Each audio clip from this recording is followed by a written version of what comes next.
Day 3, right? Or day 4, both. Okay. Okay, so if I come to day 4 first,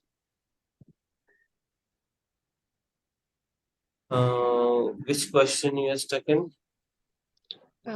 Think just coming down to.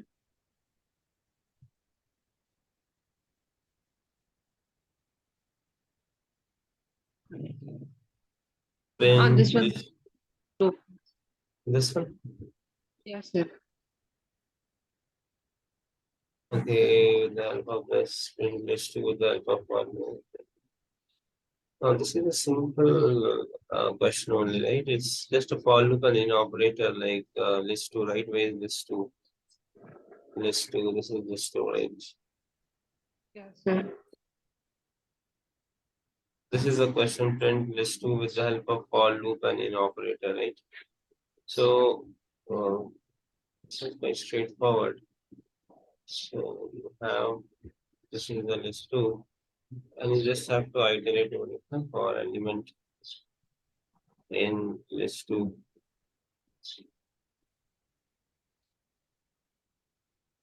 element. This is it, like for loop and in operator, right? For loop with in operator. Okay, okay, sir.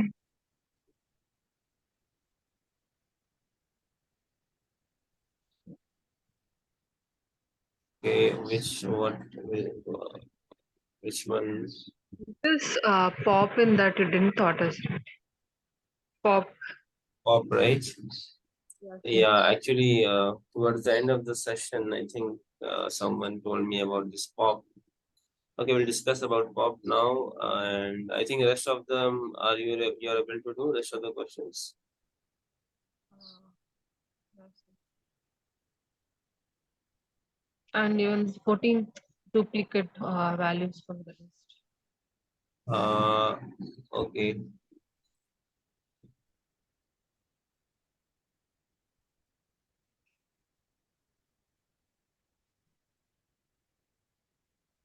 okay. Coming to pop first, where is that pop? This one, right? So Yes. pop, uh, for example, in this particular list only.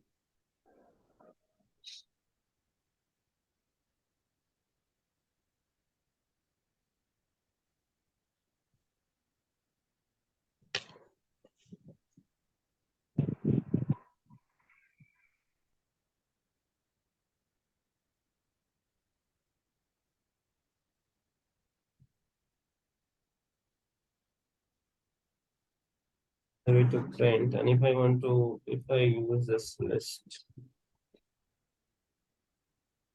dot pop, okay,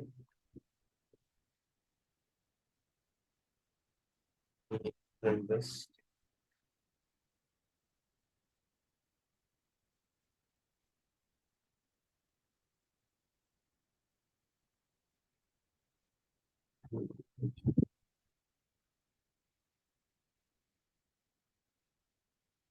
Okay, so this pop will remove the last element. This okay. So if I run this,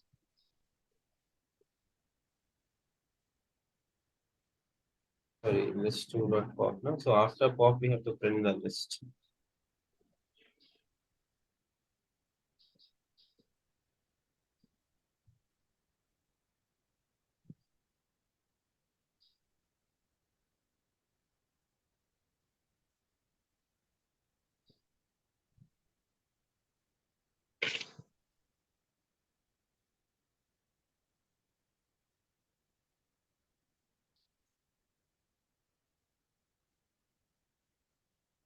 If I run this,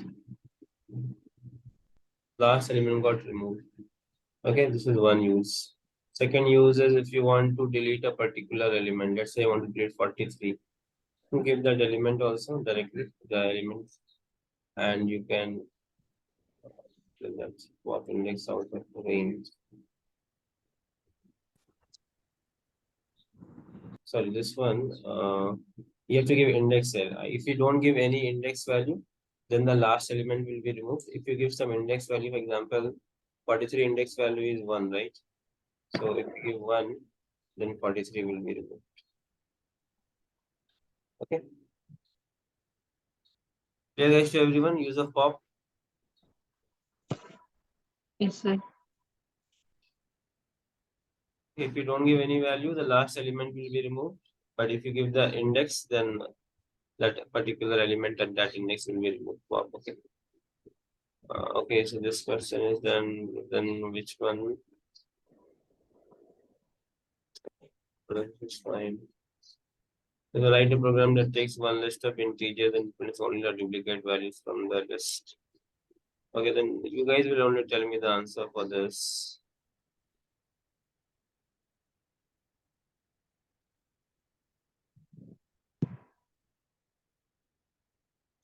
Okay, so this is a list. And tell me guys, how can I find the duplicates from this list? Anyone? If anyone would have solved this particular question, then they would be able to answer this. Which one? What is the use of these below methods? So we have to use one method from this list, and we can solve this problem. Now you guys tell me which method to use from this to find the duplicate. Anyone?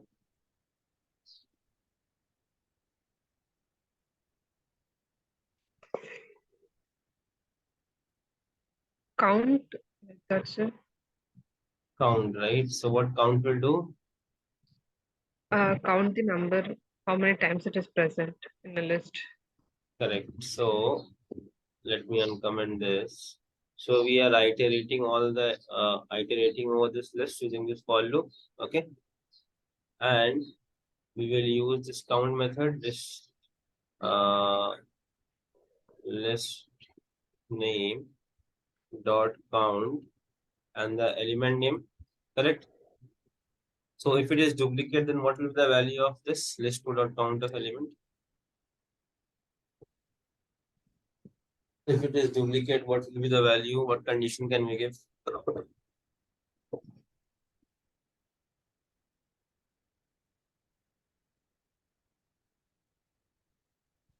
Greater than one. What condition greater than? Greater than one. Yes. Others, are you able to understand? I'm not seeing any answer. I'm not hearing any answers from others.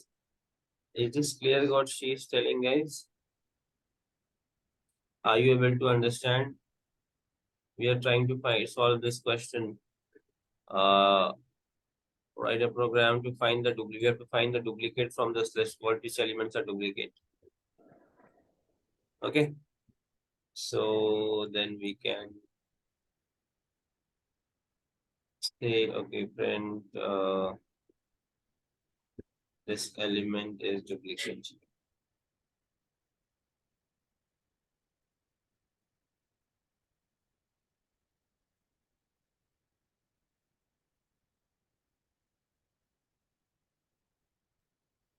I give a string.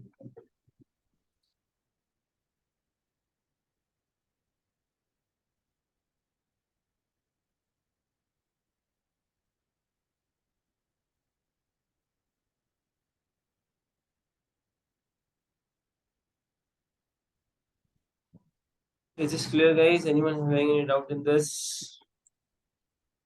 So clear.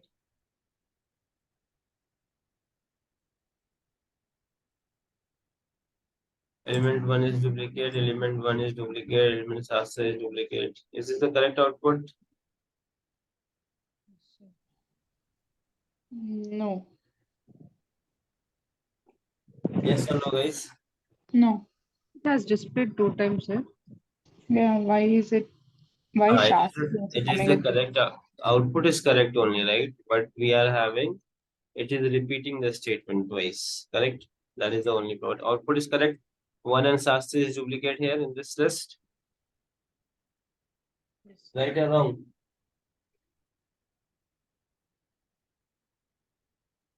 Yes. Yes, sir. Okay.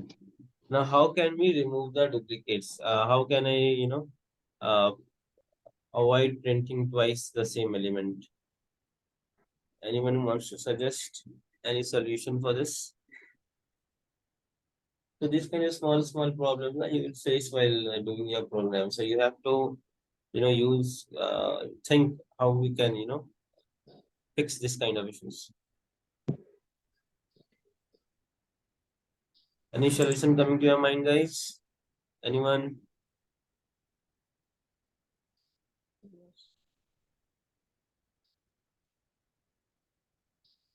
Or you need time to think? Then you will tell me at the end of the session, okay? Can we use break? Break, at what condition we'll give break here? What is the use of break? It, it won't it won't run twice. If we use break here, it will come out of the loop, no? So we have to think of some other way.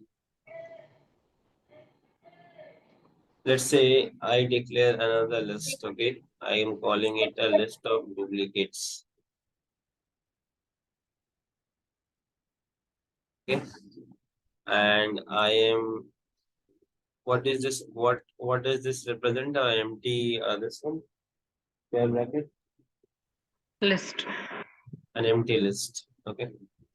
So I am telling this if element is count is greater than one. Okay. And I am giving one more condition. And element uh should not be present in the list. Okay, list of an element. Can we use not in? For sure. Yes, in operator, let's see if it's not in is working or not. I don't think that will work. An element not in list duplicates.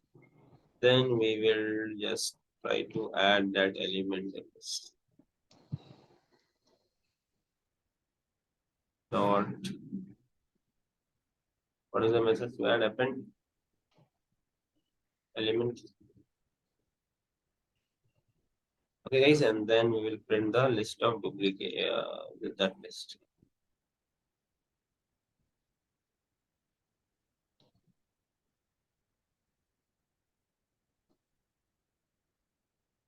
It's clear what we are trying to do here. No, Yes, sir, no, it's no, understood sir. everyone. Can you repeat, sir? It's confusing. Okay, so what we are doing, we have an empty list here. Okay, now we are checking two conditions. First condition, if the count is greater than one here. Second condition, that element is present in this duplicate list or not. Because if it is not present, then only we will add. So that will help us, in adding that will help us in avoiding adding the same element twice by giving this condition. Okay.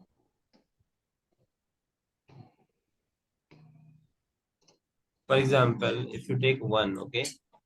So what is the value of if we replace element with one here? Is this condition true? The first condition, count of one is greater than one. Yes. In Sometimes this it is. list, it is true, right? And what about second condition?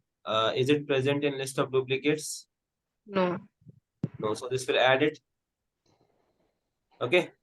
The Okay. second again, when it encounters one, again this it will check this is true, but this will be false because it is already added, right? Second time for the second one, this will be false because that time this list of duplicates will be having one element. We've already added this at the first instance. Okay. So this will help me in adding the same element twice. Okay. Then at the end, if you print it, then you will get the list of duplicate elements without any series duplicate elements 1 and SAS 3. Okay. Clear? Why did it print the duplicates twice in the previous when we run the previous code? For the previous one, let me show you. It was still this, right?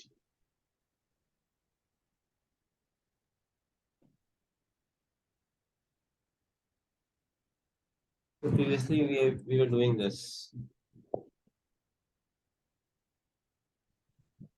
Now you only check the logic and try to think it will print twice or not. This was the previous case what we were doing. So it is iterating over the list and simply checking the count is greater than one or not. Okay. It is not skipping the duplicates. It is just say, oh, count is greater than one, it's a duplicate. So that is why it was printing twice here. We are not giving any condition like this.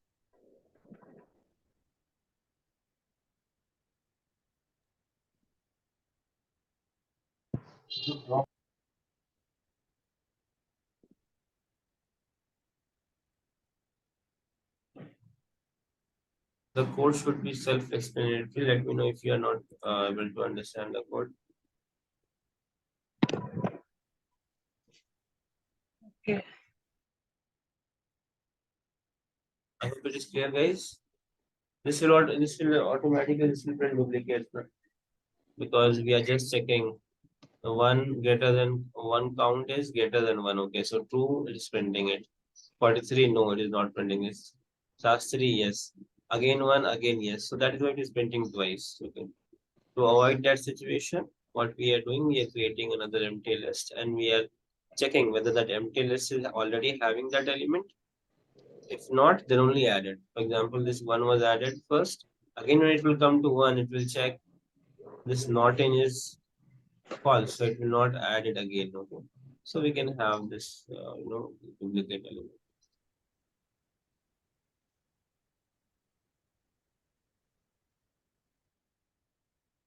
I hope this is clear to everyone, guys. Yes, sir. Yes. Coming back to, so this was the solution for this question. Which one? Write a program that takes one list of integers as input and prints only the duplicate values from the list. Okay. I hope we answered all the questions here. Anything else is left in this? These are expressions. Okay, so this is fine, Fatima, right? Do you have any other question in this? Day Oh, 4? no, no, sir. Okay.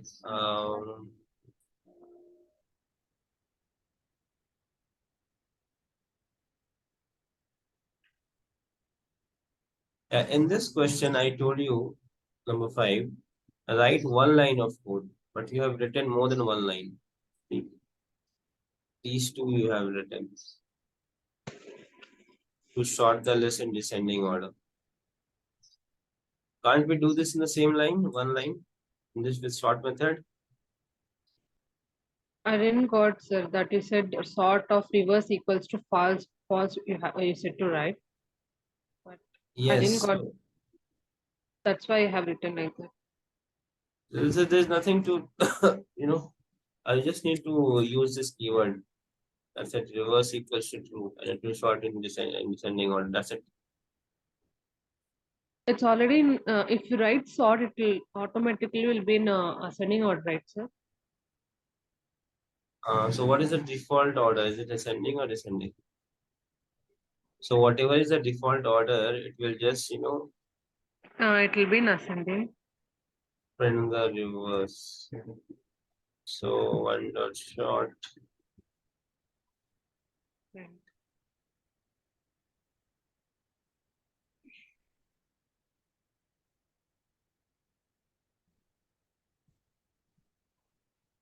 What happened? Why it's not printing also?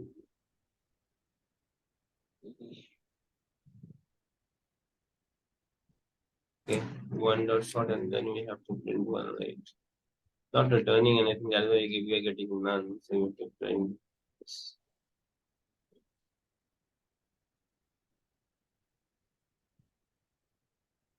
So it is in ascending order, right?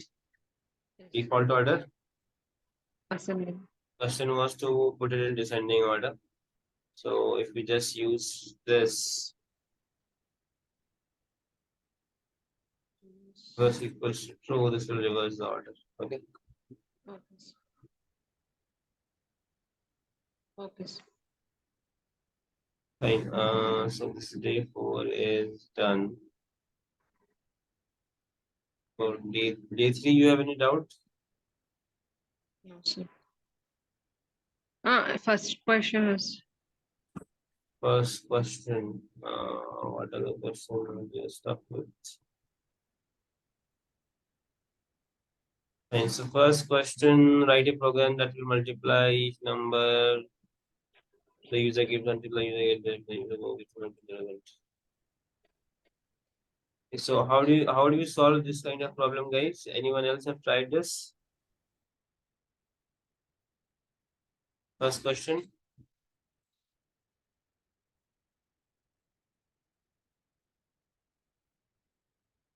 Anyone wants to suggest any way how do you do this?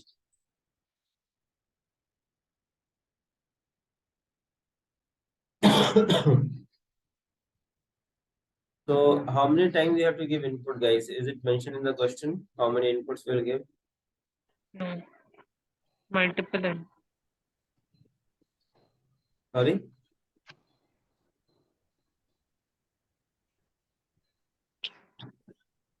Is it mentioned how many times we have to give input, take input from the user?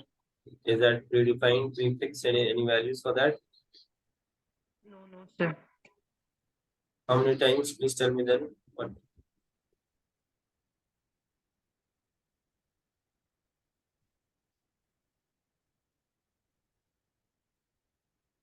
Input, enter, number. We are taking the input.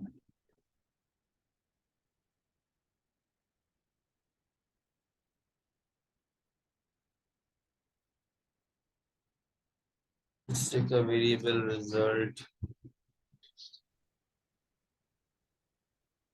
So we have to check if number is not equal to 0. Then no, since we are multiplying now, so we have to give as 1. Okay. Into 0 result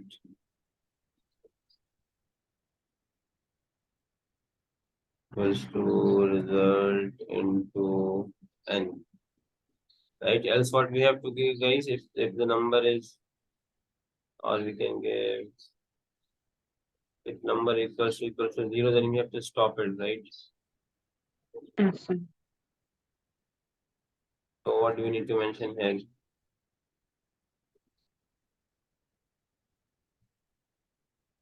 Will this give you the correct output, guys? Is this the solution for this question, or am I making any mistake?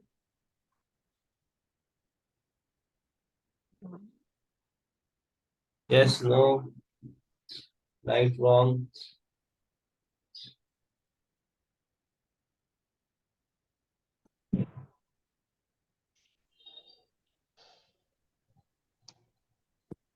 No, sir.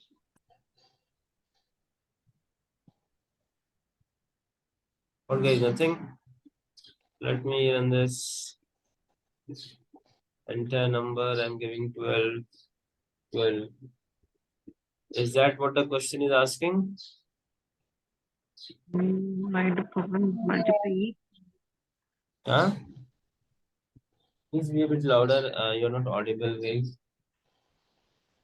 Should multiply the number which we have given. Okay. So is this the correct solution or not? No, there's no loop. We have to use loop. So that loop will go how many times? Till we enter 0, it should pass. So what's the condition shall I give in this while loop? While true, N is greater than 0. While n is greater than 0. Okay. But n, are we declaring before it or after it? after. Then this will give an error, no? It won't be able to understand what is this n. Okay.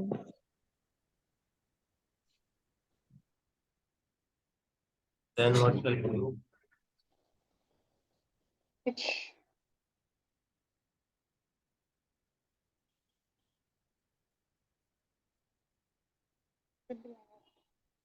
So these kind of problems, as I told previously, we have to solve it using an infinite loop. Okay.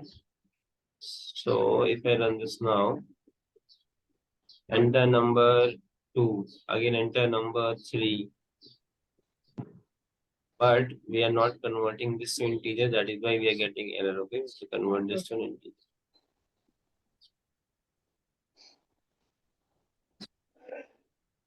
Okay. Run it again, enter number 2, enter number 3, enter number 4, enter number 5. So till now, what will be the, if I give 0 now, guys, what will be the output so far for the numbers? What will be the result? Multiplication. 2 3 is 6, 6 4 are 24. 24 into 5. What will be the output? 120 multiplication, right? Yeah, it's like multiplication, right? So 120. Okay. Understood everyone, guys, how to solve this kind of problem? So, Yes. Okay, so I hope no other doubt, guys. Can we move this one? I told you guys to try this out, okay? So this one is similar to this only. Just try it out. If you are not able to do it, then let me know. okay. Fine. Then let's start with today's topic.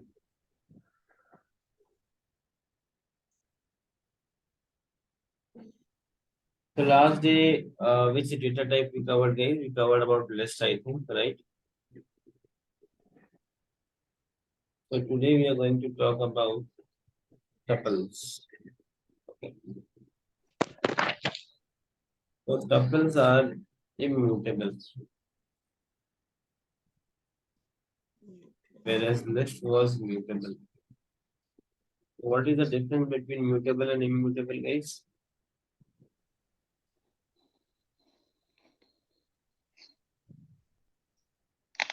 Mutable is about you can change the values, and if the tuple is immutable, then you can change. Correct.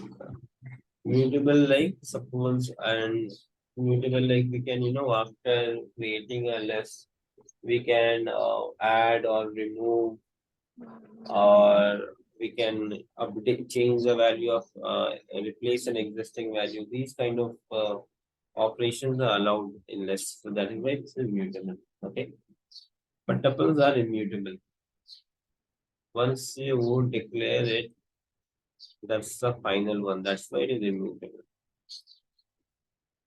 Okay. So how do we declare, guys? We declare a tuple with this round brackets.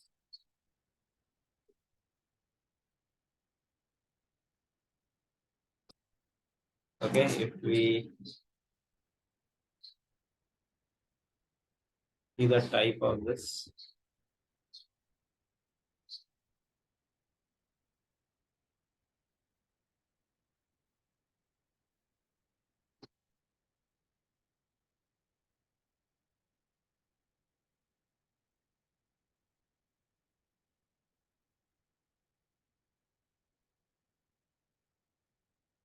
so this belongs to which class, guys?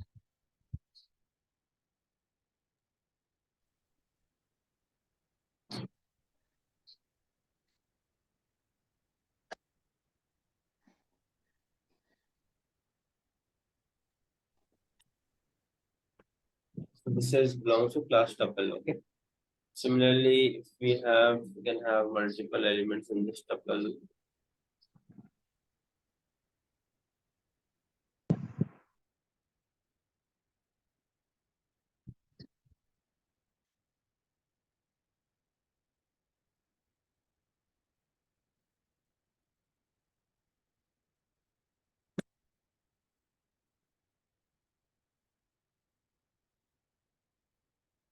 Okay, guys, how do we declare a tuple?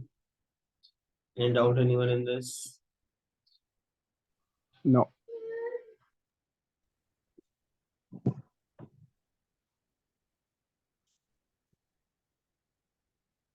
So in tuple.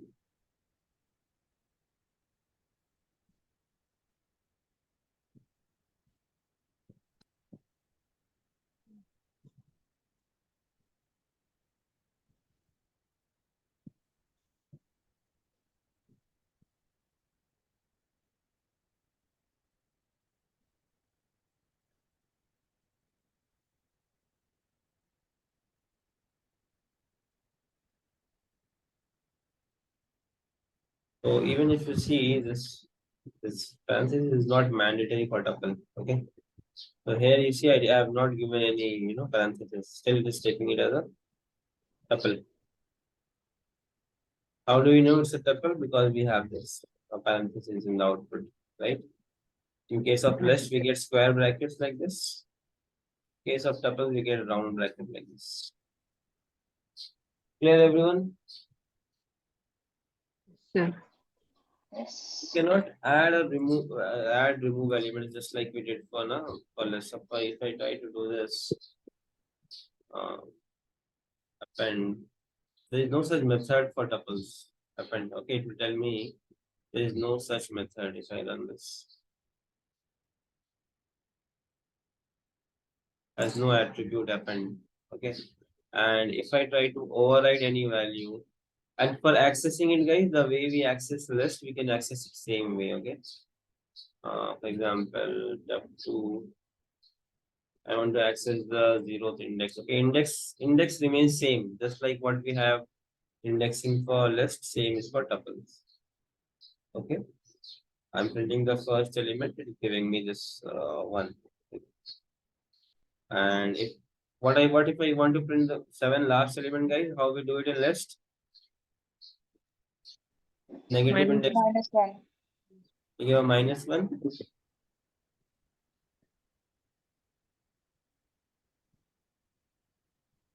Okay.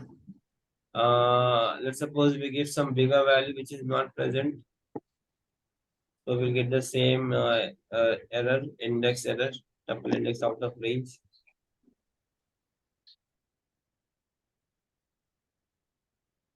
Clear, guys? Everyone? The tuple has very few methods, guys. It has got only, I think, 2 methods that we have for tuple.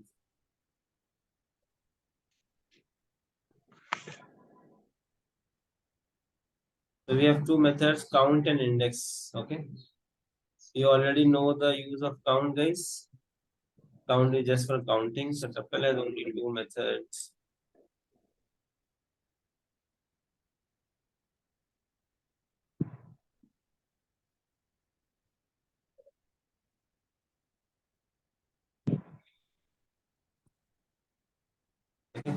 And we already know the use of count and index, right? Count will count how many elements are present. Whereas index will give you the index of that particular element. For example, index of, let's suppose I want the index of 7 here. Print this.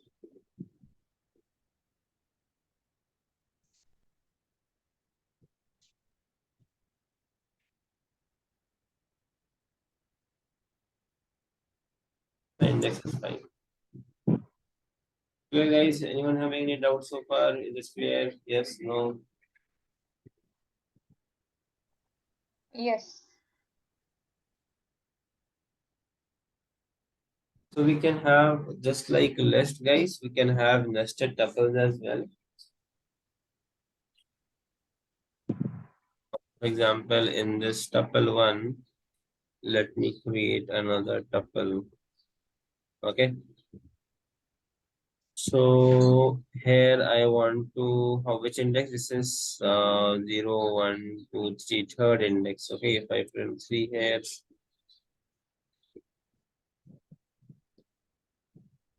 so this is going to give me 5, 6. Okay. Now I want to access only the elements, the last element in this nested tuple. And what shall I give here, guys, in another bracket? How can we access it? The last element of the nested tuple.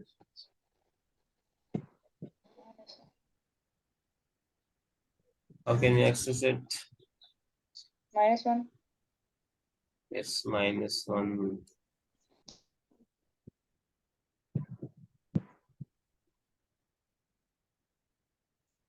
So giving me 6.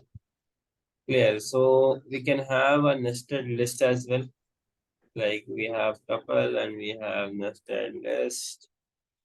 Okay. You can have a mix of this. So if I want to print the entire list, what shall be the index, guys? What shall I give here? -1 will do.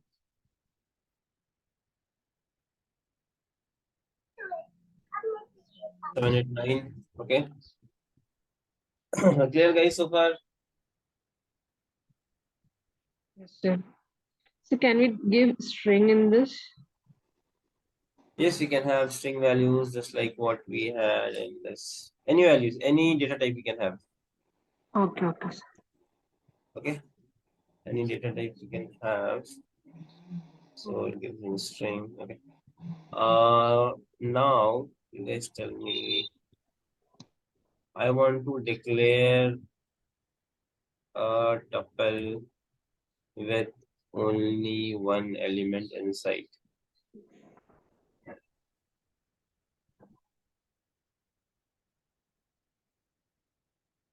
Okay, a tuple with single element.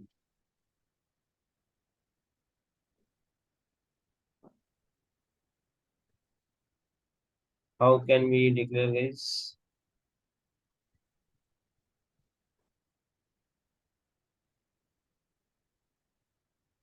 Right?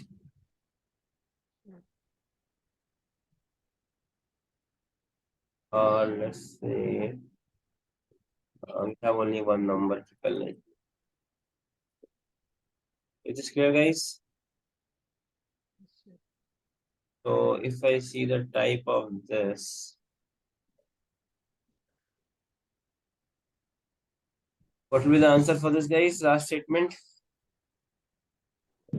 Tuple. Tuple, right? But if I run this, we will get an integer.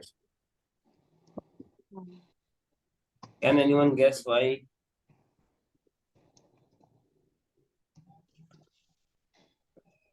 So we have to declare more than one in. Because this parenthesis, okay, this is, if you remember arithmetical expression when we covered, this bracket is having the highest priority, right? So when we give a single bracket with only one element, it will take it as an arithmetical expression, not as a tuple, okay? So always remember to declare a tuple with only one element, you have to give a comma at the end like this. Okay, this will help Python to understand. Okay, so this is a tuple. This is not an arithmetical expression. Okay, if I run this now you see the class tuple. Is it clear, guys? What if the value was a string? Would it give string as the data type or? Okay, let's try. If I give the value as Sam, and if you see this, we give string. Okay, and if we give a comma, then it will give you a tuple.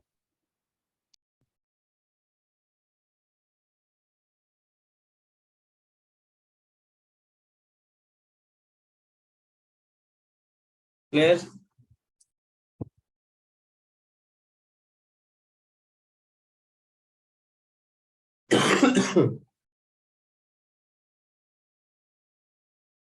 Clear, guys?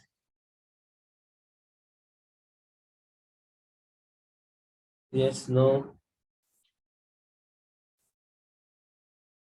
Yes, sir. Okay. So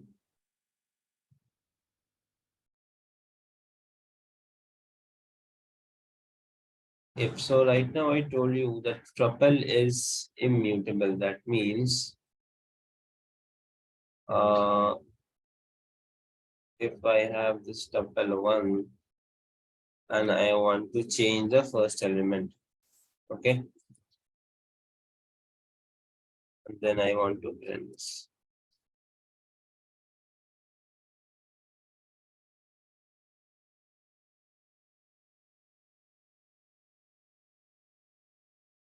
Okay, so if I run this, I'm getting an error. Why? Because tuple is immutable. Tuple object does not support item assignment. Okay, but inside this tuple, we have a list, and list is mutable, right, guys? So let's suppose I want to replace this value 7 with, 7 in words. Okay. So that is allowed. Although tuple is immutable, but if it has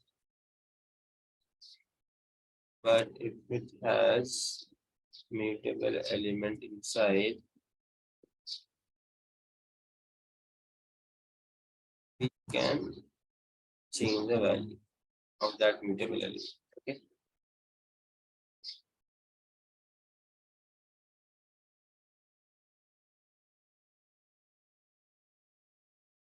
We can say, or we can modify, we can change the mutable element. Is that clear, guys? For example, in this case, what is the index of this? 0, 1, 2, 3, 4. Okay. So tuple 1, fourth index, and the first element 7. I want to replace this with a word 7.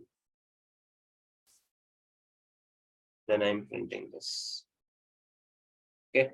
So if I run it now, you see this got changed without giving that error. Previously, it was giving this error. So it's just, guys, have you understood when, although tuple is immutable, but if it has some mutable element like this inside, then we will be able to modify that element. Is that clear to everyone?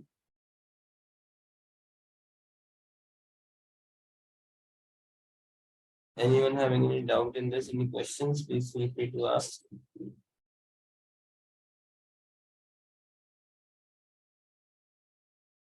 Understood? Yes, no.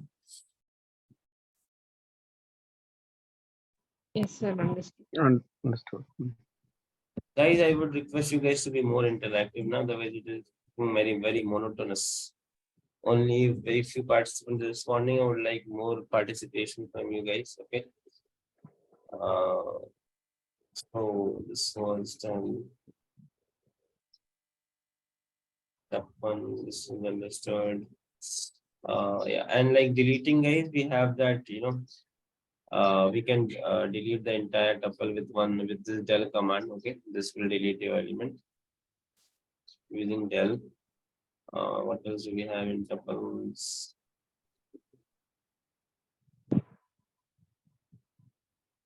Slicing and using checking the presence of any variable. Okay, that those also we'll see.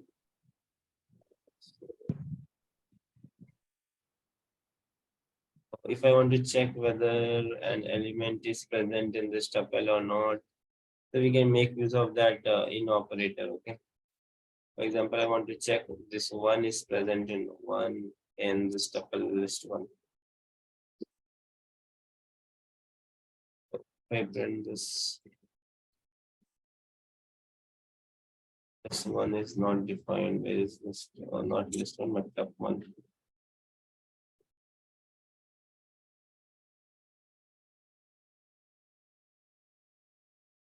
Okay, so it is giving you a true. So we can check like this. And similarly for slicing, right? Slicing will also work as it worked in this list. Okay. So if I print a tup one without, what will be the output for this, guys? If I run this, what does this donate? Denotes this one.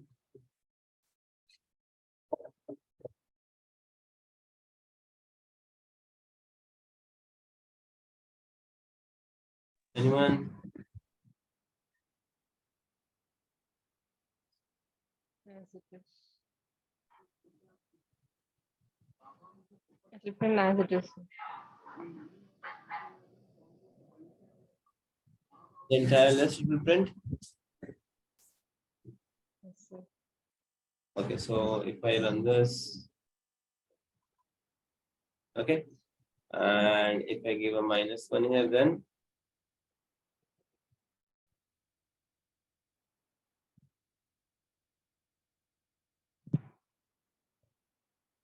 Backward.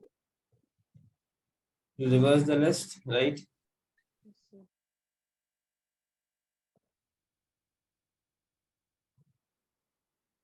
Okay.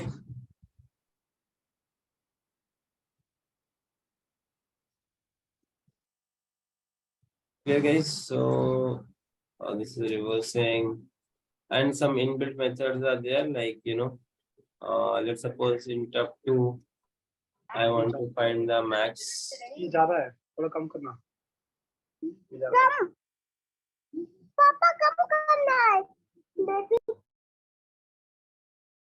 So here max number is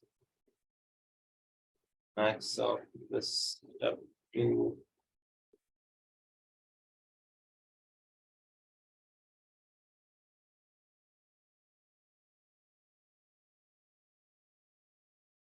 So max number is 7. Similarly, we have min, we have sum. These are inbuilt methods we can use. Okay.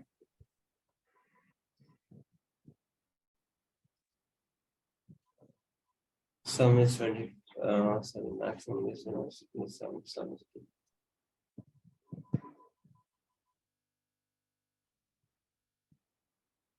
Okay, so this was all about tuples. Okay, and we have the flexibility to convert a tuple to a list and vice versa. For example, I want to convert this tup2 to a list. Okay, then what you need to do, let's say I'm calling it list. You just have to make use of this list function. Okay, inside this list function, I will give the name of that tuple variable tup2. Okay, and then if you print this list,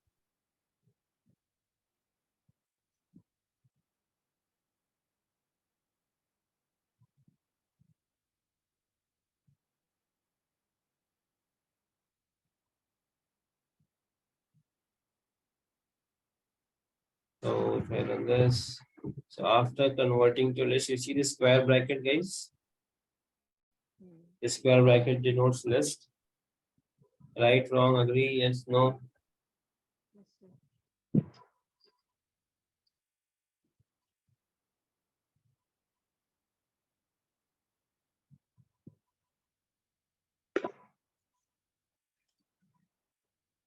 I hope it is understood by everyone, guys. Yes, sir. Similarly, if you want to convert list to a tuple,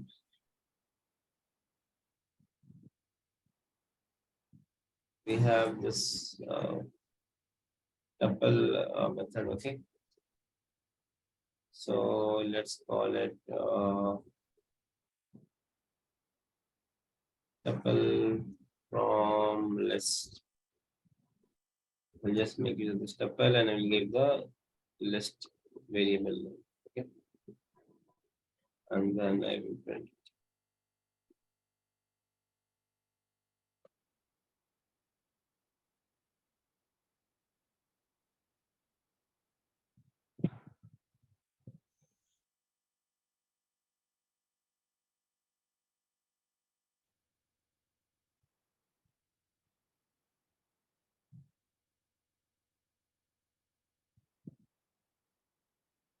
The brackets, square brackets, and round brackets, guys. So everyone understood this, guys? Some of the operation what we did on tuples, basic difference between list and tuple. Anyone having any questions?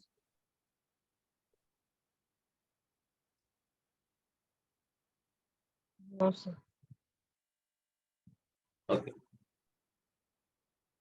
So I think we can now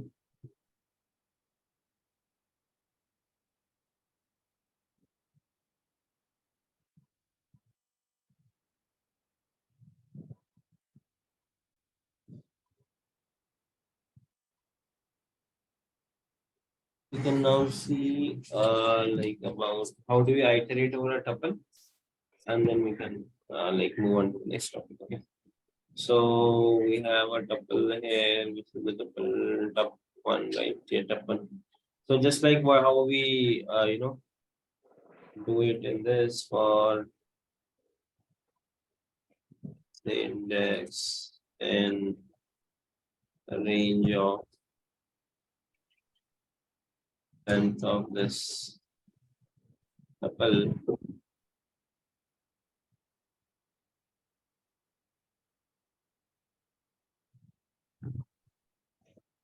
print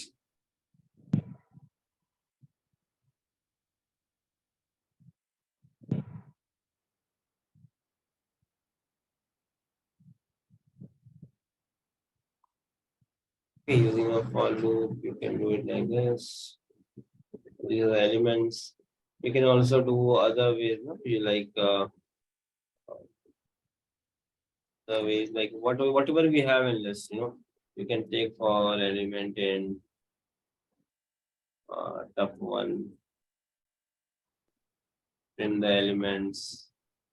You can also use enumerate function. Okay. So all these kind of things, whatever is applicable for list, you can use it for tuple as well. Only difference is tuple is immutable, whereas list is mutable.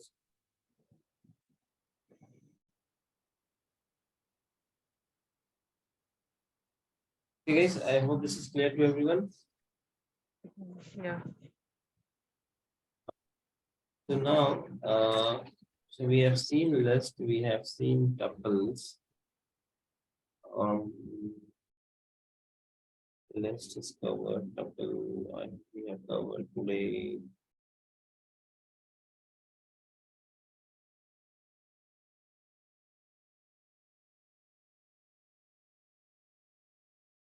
Fine. Now let's move on to sets.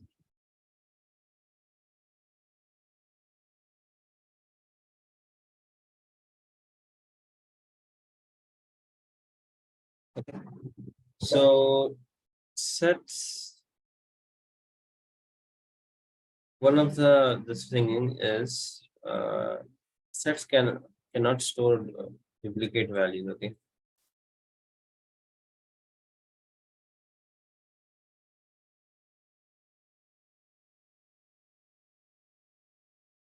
Also, sets are mutable.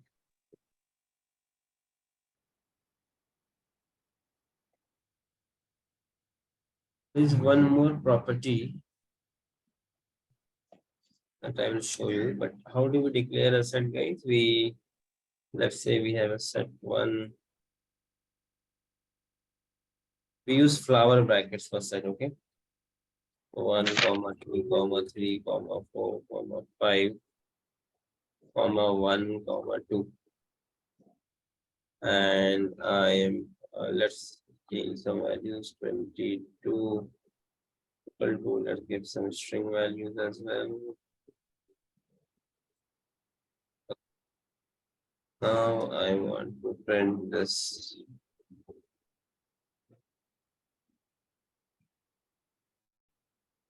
So all these what we are learning now.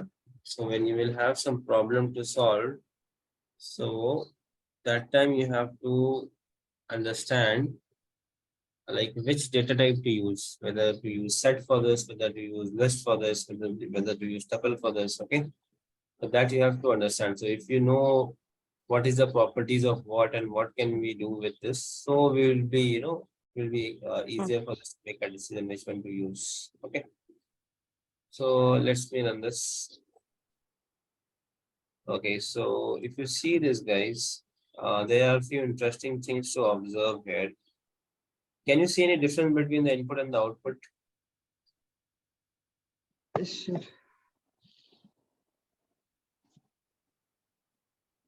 Isn't printing the duplicates. What is the difference?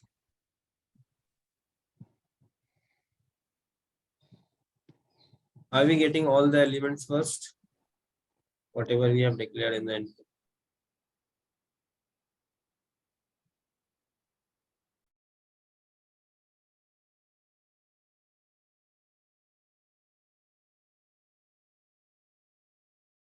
Are we getting all the input, guys, or the size of the input and the output is different? The number of elements. Can you check? This is the input. How many elements are there? 1, 2, 3, 4, 5, 6, 7, 8. And how many elements are here, guys? 1, 2, 3, 4, 5, 6, 7. And here 1, 2, 3, 4, 5, 6, 7, 8. Okay. 8 elements here and 7 elements in the output. Which element is missing, guys?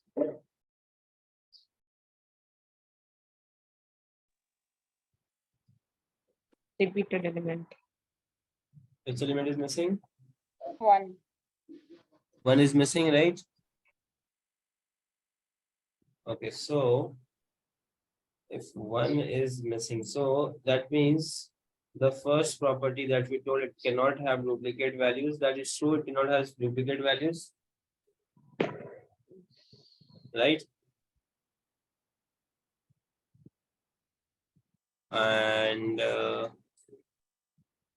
And one more thing you saw, that the order same, order of input and the what we are getting here in the output?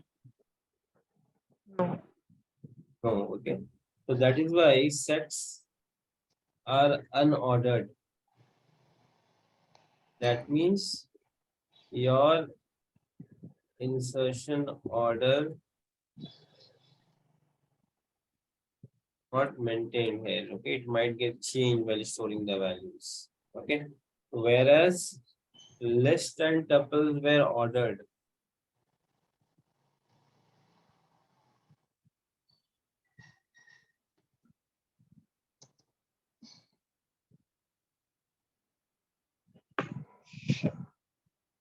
The difference clear, guys, between ordered and unordered?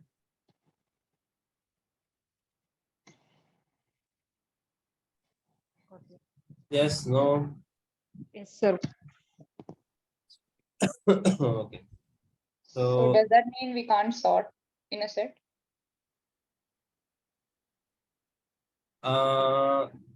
we can sort. It's not like that we cannot sort. We have some elements. We have some method, inbuilt method with which we can sort. Okay. But the result will not be a set.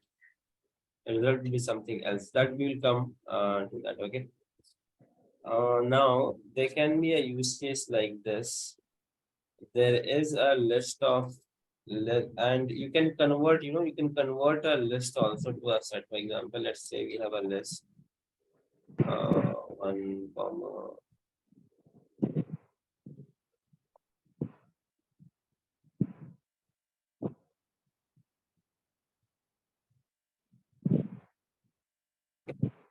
I want to convert this into a set. Then what you can do, you can just give set and the name of the list and set to list. Okay. And I'm printing this.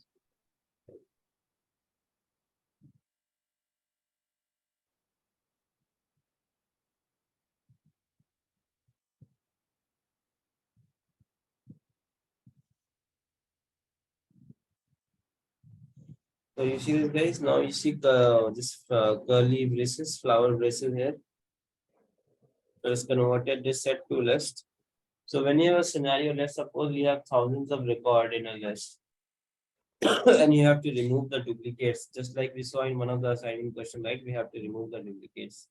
No, there we have to print the duplicates. But let's suppose you have a scenario where you want to remove the duplicate, okay, from a list. Then you can simply convert this to a set. Okay, that will automatically remove all the duplicates.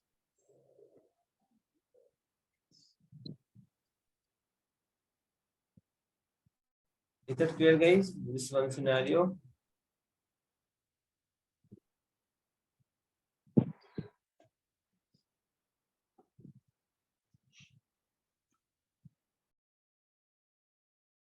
So before converting, this was the list 1, 2, 3, 4, 5, 6, 7, 8, 1, 2, 4. After converting, you see this 1, 2, 4 is removed.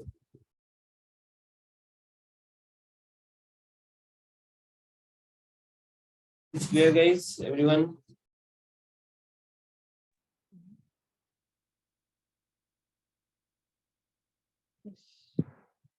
Yes, no.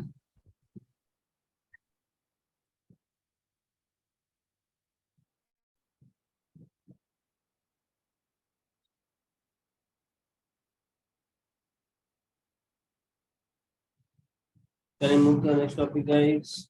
Yes. Okay. So now we have a set and we told sets are mutable. Okay. So we can add new elements to set. Say we have set one, no? So set one, but you cannot here, access it like you access using the index, because here you don't know the insertion order, right? So you cannot use something like this. Indexing will not work with set. Okay, indexing will only work with list and tuples, because there the insertion order is maintained. Here you don't know which element will be stored where. So if you do this, you'll get this kind of error.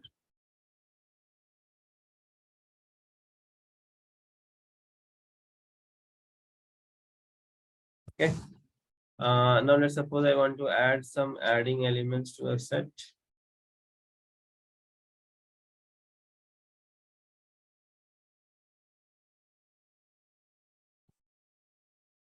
So we can make use of this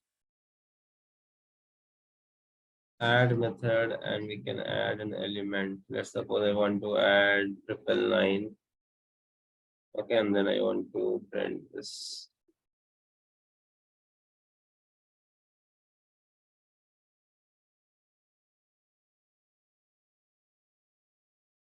So this C 999, it was not added at the end, it got added in the middle here. Okay. So you are never sure about the insertion order in this set. Okay. So we have this add method and we have this update method as well. For example, set one dot update. And in update we can have a list or a tuple, we can pass other values. Okay. Let's change this. Let's make it, otherwise this will be duplicate element. Okay, 111, 222, let's say a string, and let's say 444. Okay. And then we'll print this.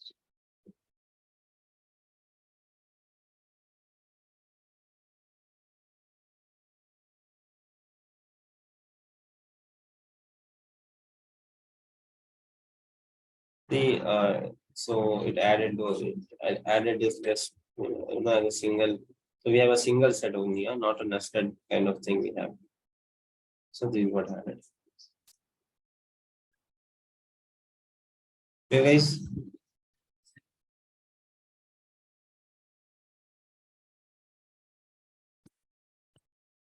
So, and if you want to, suppose you want to remove some element for adding a single element.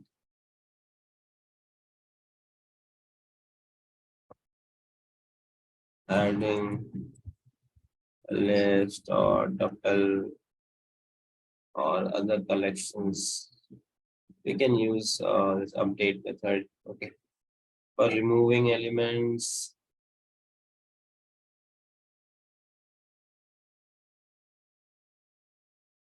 the method remove.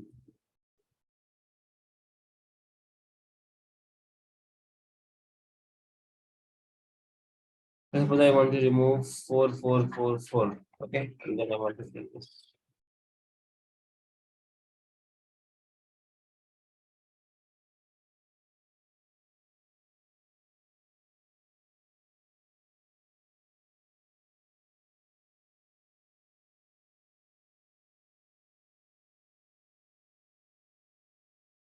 Four four four got removed. Okay. And if we give some element that does not exist, okay, then we will get an error.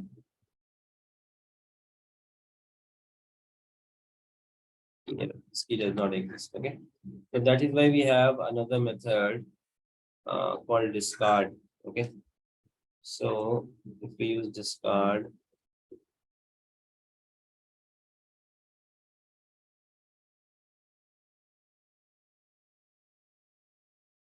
discard, then okay, let me comment out remove.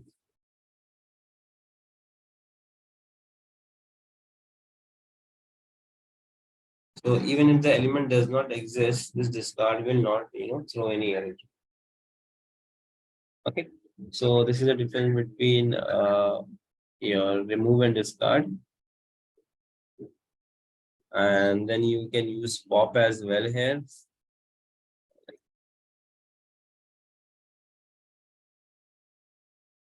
So in pop, we are not, any one element will be removed. Okay, we are not sure which element, but any one of the element will be removed in pop. So if we do a pop and then we print.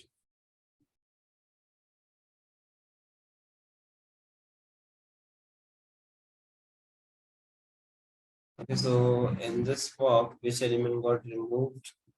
One got removed. Okay, but it can be any random element, so we are not sure here which one will be removed each time. Okay, so this was about pop, and then we have a method called clear.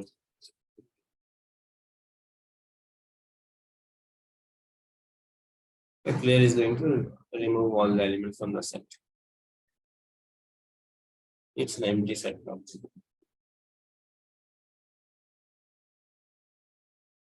Is this clear, guys? So far, anyone having any doubt in this set? What are the operations? So what you guys do now? So list has got 7-8 methods. You guys, for your reference, what you can do, you can create a document, list these methods. This is the use of this. Okay, tuples, these methods are present. Set, these methods are present, and this is the functionality. So it will help you in remembering it.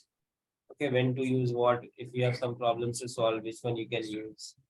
So those kind of things you can do with these methods that are available with list or tuples or set. Okay, guys, is this clear to everyone? Anyone having any doubt so far? Are we good?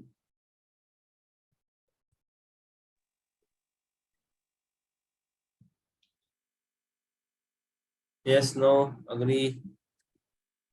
No, we are clear. Okay. Okay, Amit. Thank you for the confirmation.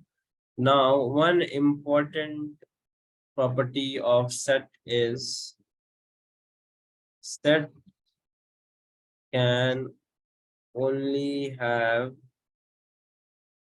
immutable elements. Okay. Now tell me any one mutable element that we have seen so far. Any mutable element that we have seen, like tuples or integers, string, any. And guys, all the this one basic data type like integer, float, string, all these are immutable. Okay, all these are immutable, whereas list is mutable or immutable, guys. Mutable. List is mutable or immutable. Mutable. List is mutable. Tuple Immutable. immutable. What about set? Immutable.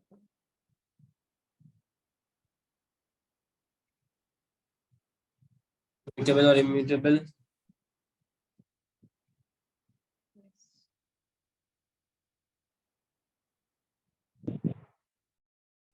How will we know whether it's mutable or immutable, guys? Why is tuple immutable? Are we able to add any element or remove any element after declaring a tuple? No. No, that is why it is immutable. For set, are we able to add or remove any element after declaration for set? We have seen some methods now. Are we able to add or remove in set? Yes or no? Yes. Yes. So tuple is mutable. So set is mutable, right? Because we are able to add and remove element. Now, one condition I mentioned here, set can only have immutable elements. So inside this set, if I give a tuple,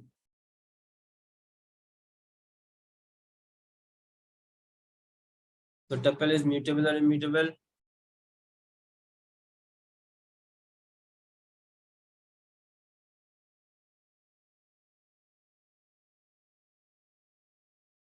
Immutable. Tuple is mutable, immutable, guys. Immutable. Immutable.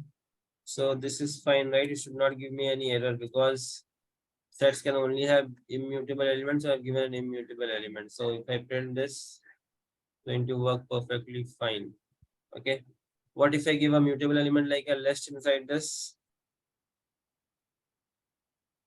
What will happen? We'll get some error. What error? Unhashable type list. Because list is mutable, so that is why we cannot have list inside a set. Okay, guys? Agree? Yes, no, understood this concept? Yes. What if I have a set inside a set? Will this allow or not? Yes or no?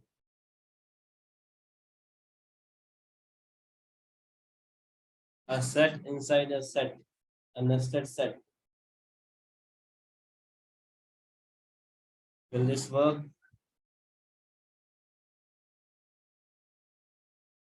First, you have to understand set is mutable or immutable. Mutable. So can we have a mutable element inside a set? Yes.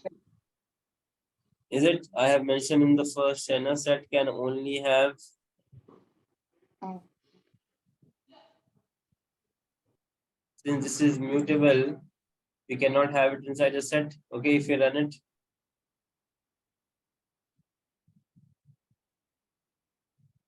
They're getting the same unhashable type set, right? Yeah, guys. Understood or not? This is the important concept, guys. They will ask you in interview. They will tell you declare this kind of set or a dictionary, and they will ask you, is this a valid set or not? So you have to understand this.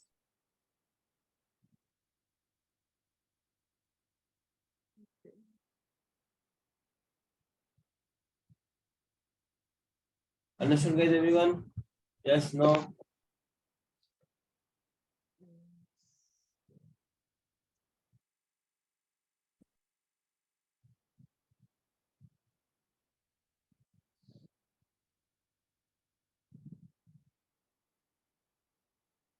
Mutable, immutable, clear? Yes.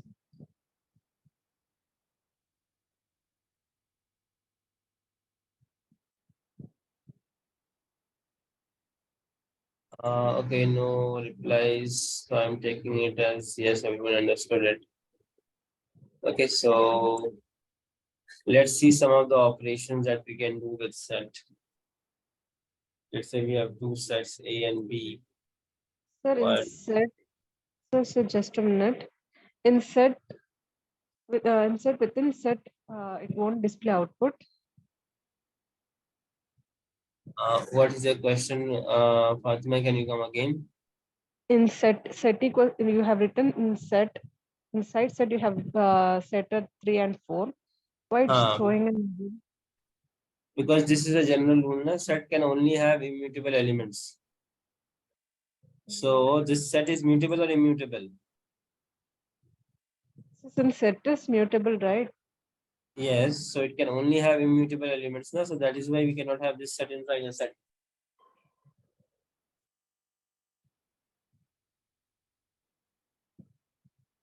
Since set is mutable, so that is why we cannot have set inside a set.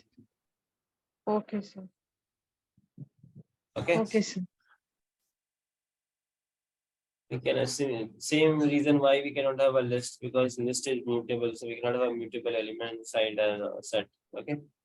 Tuple is immutable. We can have a tuple here. This is fine. Okay. Okay, sir. Okay, sir. Now let's see some of the operations we can do with set. So we have a set A and we have a set B.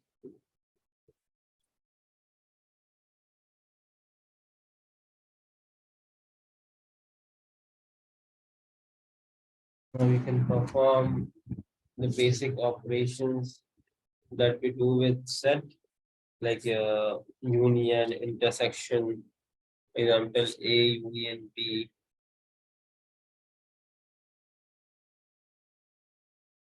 A union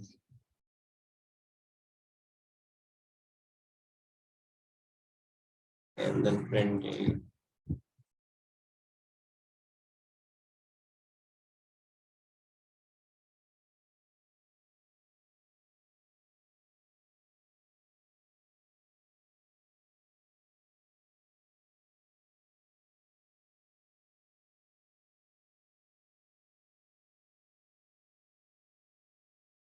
Okay, this is returning a new set. I think. Store the result in C and then we'll print C.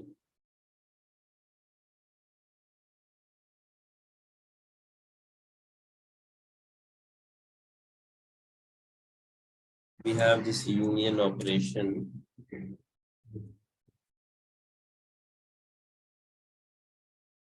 After union of A and this A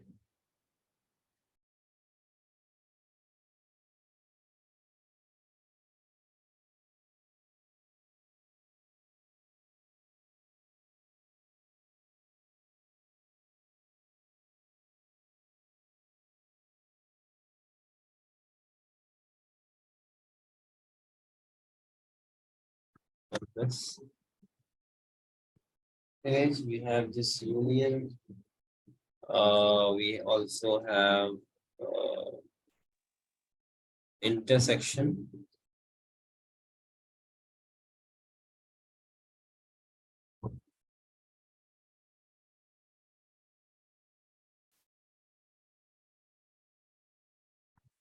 This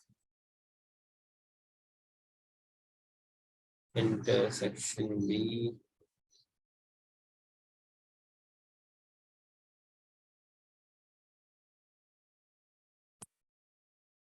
And we have this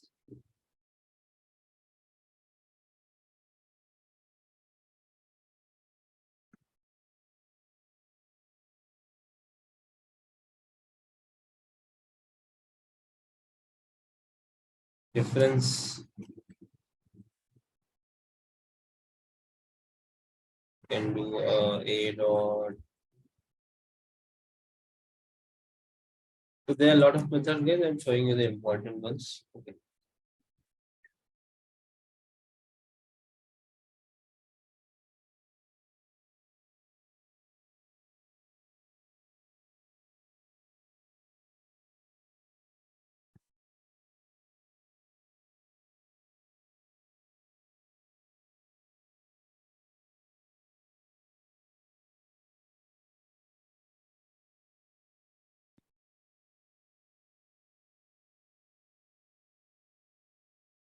I can say A minus B. Value here is C.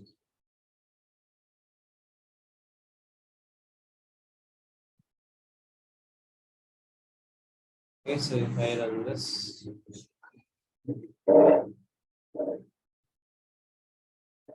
so is the operation, I think it is self-understandable. Are you able to understand, guys, union, intersection, and difference? Yes.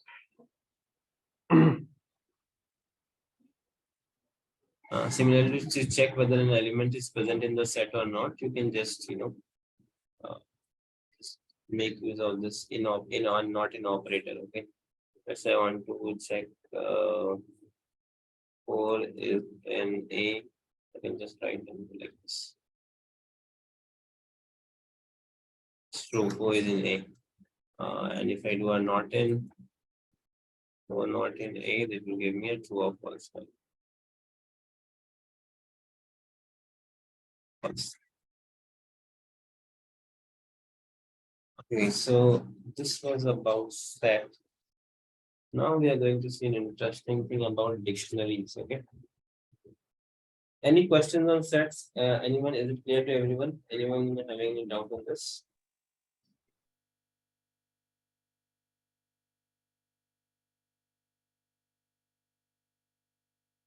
So we have seen some properties of set, like first thing is set cannot store duplicate values. Okay, sets are mutable.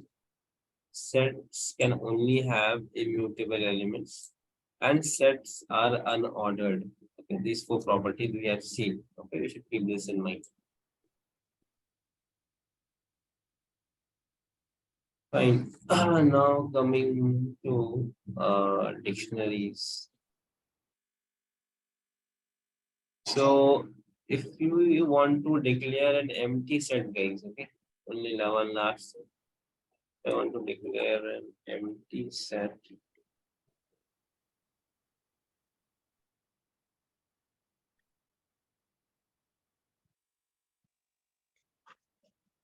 How can we declare, guys?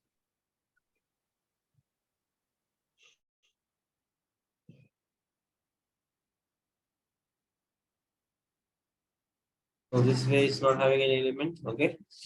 But if I run this, what class it is telling me? Is it a set?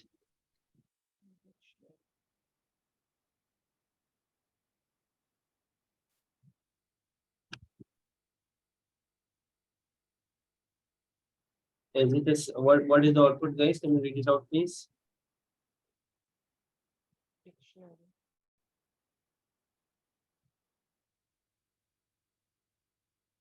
What is the output?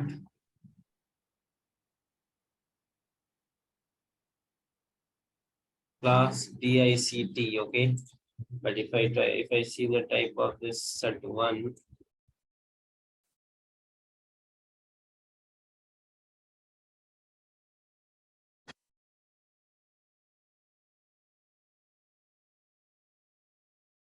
can you see difference in the output, guys?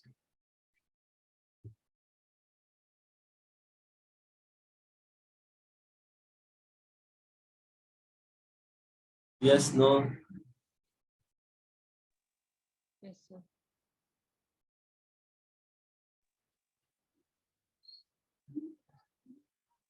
Okay, so no answer.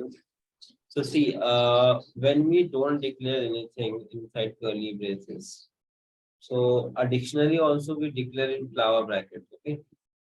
Just like set. So it takes it as a dictionary. Okay, guys. So we cannot to declare an empty set. We cannot use like this. Okay, we have to make use of this set function and like this empty one. Okay, then this will make it an empty set. The normally the output is class set. Okay, but if you give empty curly braces, it will take it as a dictionary. Is this clear to everyone? Yes. So this was the last thing. Now we'll come to dictionary. So dictionary is very important, guys. In interviews, they will ask you some code where you have to use dictionaries. Okay. So dictionary is also unordered. You're not sure of the order. Second property for dictionary is has key value pairs.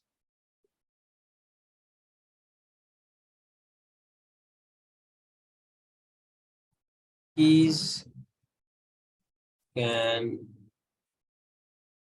only be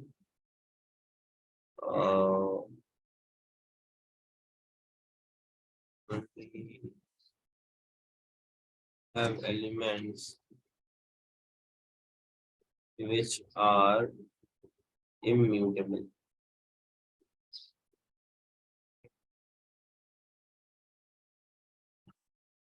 Values can be any value.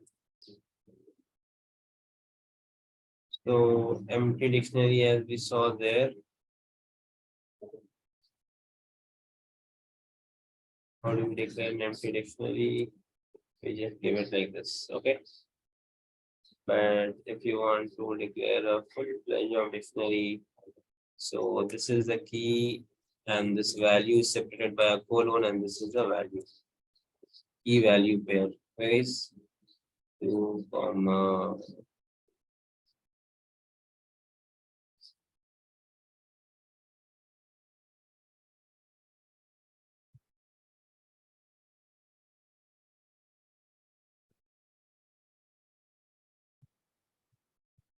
Okay, if I print this.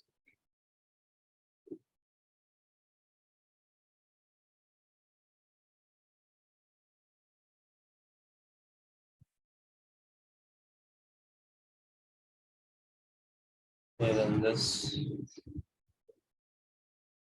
Okay, 1, 2, 3, 4. Okay, so this one numeric one is the key, and this one is the value.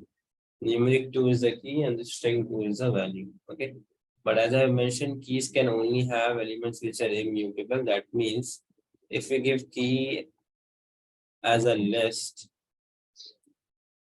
okay, so list is mutable, but we have mentioned that in dictionaries, keys can only be immutable. So this is going to give us an error. Okay, guys. What if we use a tuple here, guys? Will it give an error or not? Tuples are mutable or immutable?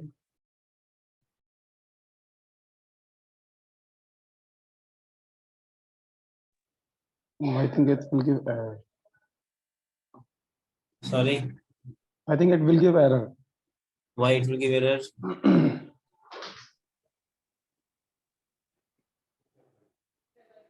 Any reason, Abhay, why this will give error?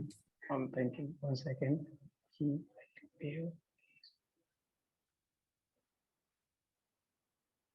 Like if we give a list, we have a valid reason because lists are mutable. We have told that keys can only be immutable. So that was a valid reason. But is there any valid reason for this to give us an error throw an error? So it won't throw any error, okay? Because we are not violating any of the rules that we have mentioned here. Okay. We can have like this also. Clear, guys? If I want to find out the length, how many elements are present in this, I'll just make use of this LEM function that we studied earlier. Okay. So how many elements are there? There are 4 elements, so it is giving me 4. Okay. And we have some methods like this keys. So if I do print b dot keys, it is going to return me all the keys. Okay. So what are the keys, guys? 1, 2, 3, 4. Okay. Similarly, if I want to find out all the values,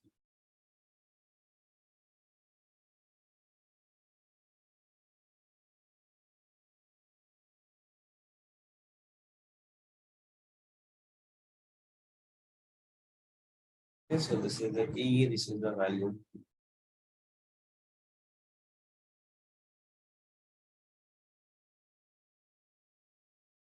Okay, and yeah, if you want to, I want to modify, I want to add, let's suppose I want to add one more element to this dictionary. Okay, adding one element.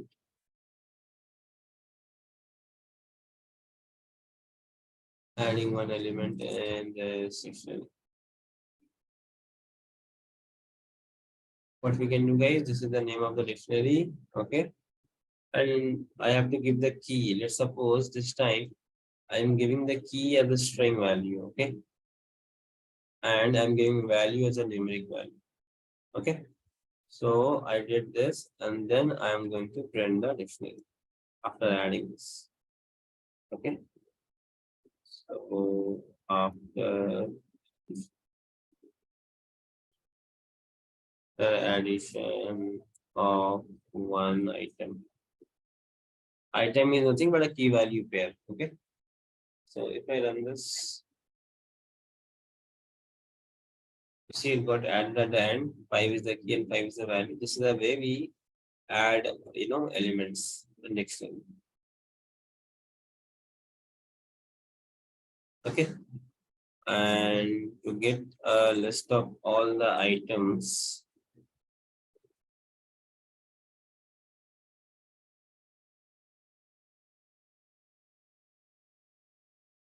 so we are able to add elements to a dictionary, guys. So is dictionary mutable or immutable? Can you tell me?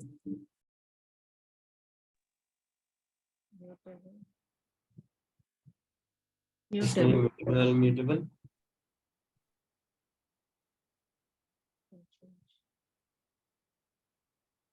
Waiting for the answer, guys. Mutable.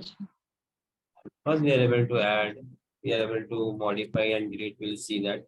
That is why it is mutable.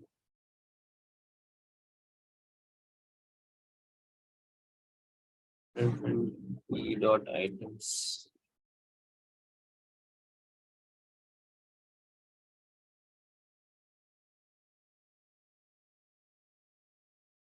Okay, 1, 1, 2, 2, print all the items. This item method, keys was printing only the keys, values was printing only the values, but the item is printing both the key and the value. Okay, guys.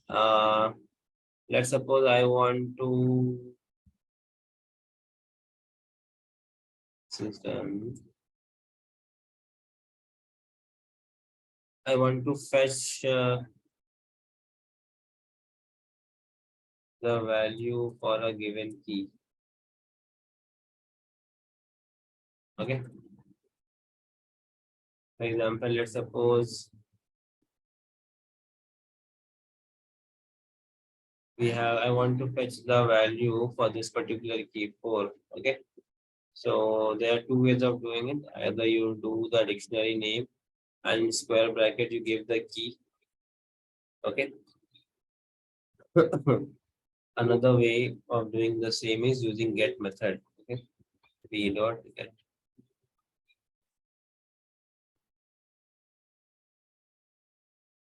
get on the key. Okay.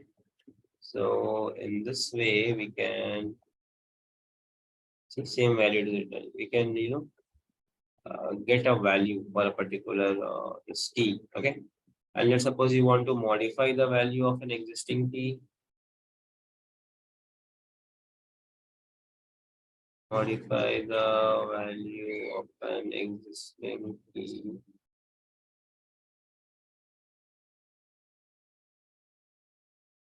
We can do 4. So for key 4, the value is 4. Okay. I want to replace it with a numerical value 4. Okay. And then I'm printing this dictionary B.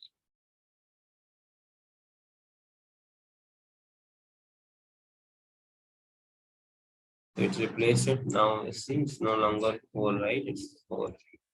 So in this way, we can replace the value of a particular key. Okay. So far clear, guys. Any doubt? Any questions? Anyone in this?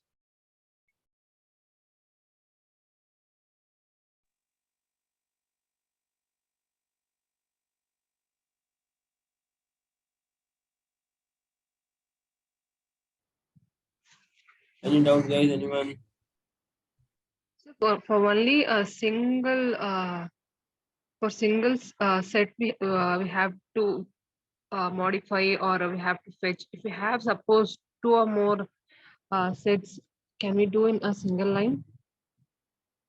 You want to modify the value of more than one key? Yes, sir. No, that we cannot do in a single line. Okay, okay. Okay, but that you can do in a list. Okay, that you can do in a list. For example, just coming off the topic. So if we have a list like this, 1, 2, 3, 5, 6. Okay. Now let's suppose I want to replace the value of the last 3 elements. Okay, I want to change the value of the last 3 elements to, let's suppose, 999. These 3 elements together. So what we can do, How do we access the last three element, guys? For example, index, if we use indexing 0, 1, 2, 3. Okay, I give a 3 here and a colon, and let's say the length of the list. Okay, last three elements, so length of the list. Or let's say we take index only. Okay, so 7. I want to, suppose I want to delete all those values, or I want to replace it with only a single value. Let's say 999. Okay, and I print this list. So I print it. Yeah, sorry. It will be right, so we have to put it in the black. If I run this, you see all the values of the three elements that got replaced. Okay. Let's suppose if I want to do it for single elements, 9,9,9. Let's see, it's working or not. So in this way, we can do it for list because list is ordered collection. Okay, we can do it with the help of indexing. But since dictionaries are also unordered, like, so we cannot do this kind of things in a dictionary. Okay, because we are accessing using the key, not with the index. Clear? Okay, sir. Let's suppose someone tells you to delete the last three elements of this list. Okay, then simply what you can do now, you can just have an empty list here. So this is going to remove the multiple elements from the list in a single line. So if you do an empty list, it will remove all this without any value. We'll have only 1, 2, 3 in this. Okay. So this was a little bit we went back to list.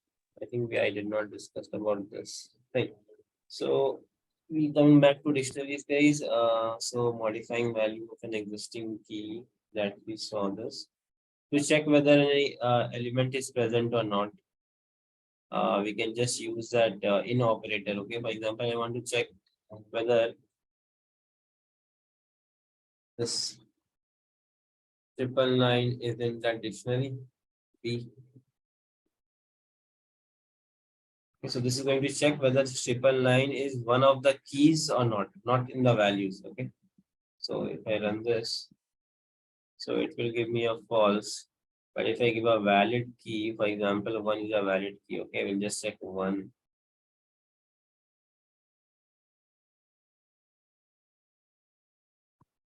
So this is true. And let's say I give a value here. What is the value? Let's say 1.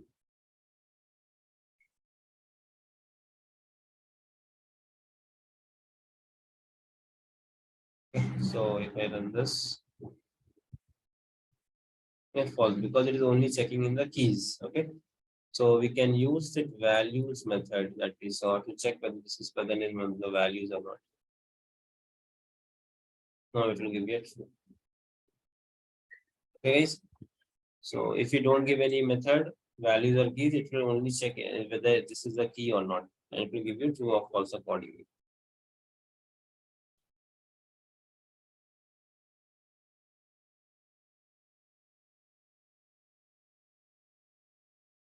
Okay. So next, get method, right? We have seen get method. And there's a method called set default method. Okay, it's an interesting method. For example, in this get method, right? P.get 4.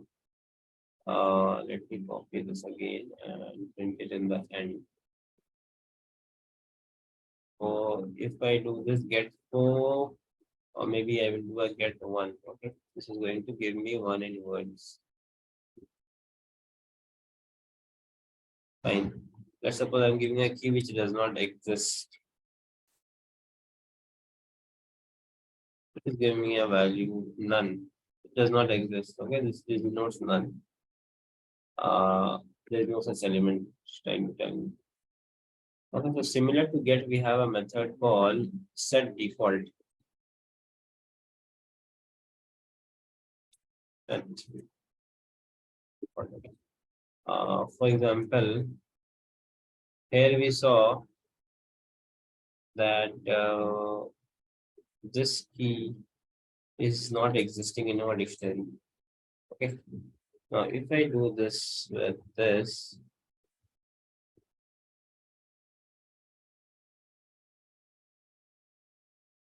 uh,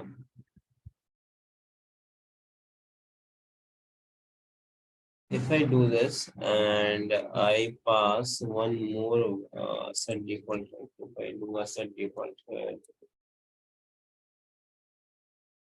okay, and in this I pass a message. So this was not existing.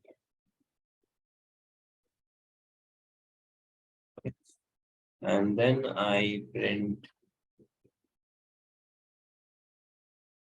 here also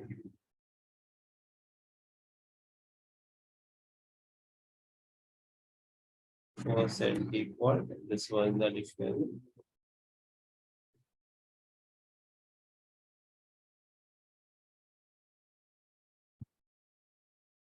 And after set default,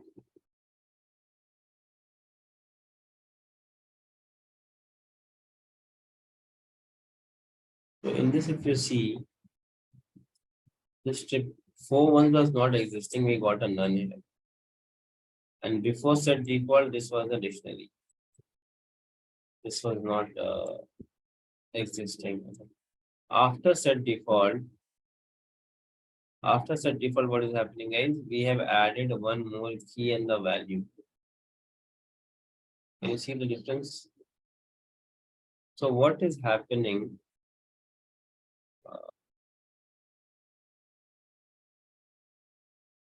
Print here.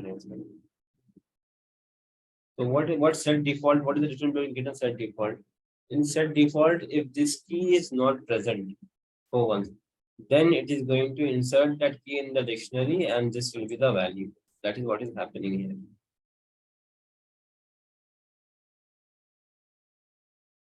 See, this key was not present till now, but after set default method was executed, it added this key and the value. Now the dictionary is having this.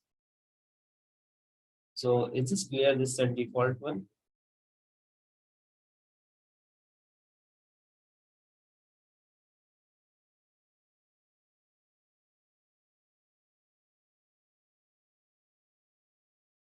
Is this clear, guys? Set default, use of this set default.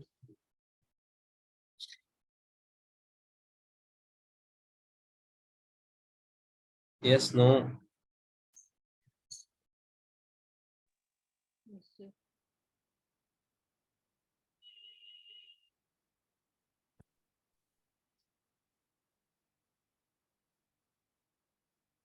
Can you repeat that once again? Yes, sure. So what set default will do now? It will check for the key. Okay. If this key is present, then it will return the value. If it is not present, then it will add this key and value in that existing dictionary. Okay. For example, let me comment out this.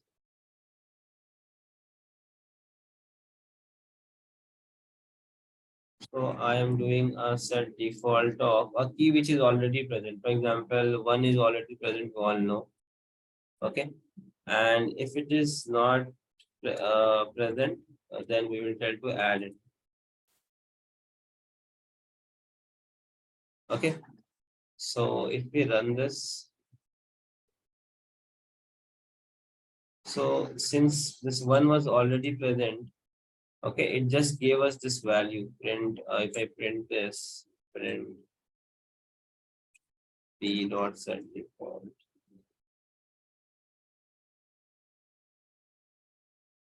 See, the value of one is one. Okay, I did not add any entry. Why? Because this one was already present. Okay, so it's just behaving like get. Just behaving like get. Okay, but if a key is not present, in the second case, if we see this 4 1s is not present. Okay, and we are trying to search for it. So what is happening? It will see that this is not present. So this will add it to the existing dictionary. Okay, if I run it now, you see this dictionary before set default was this. Since this key was not present, it added this key and value to this set, existing set, a dictionary.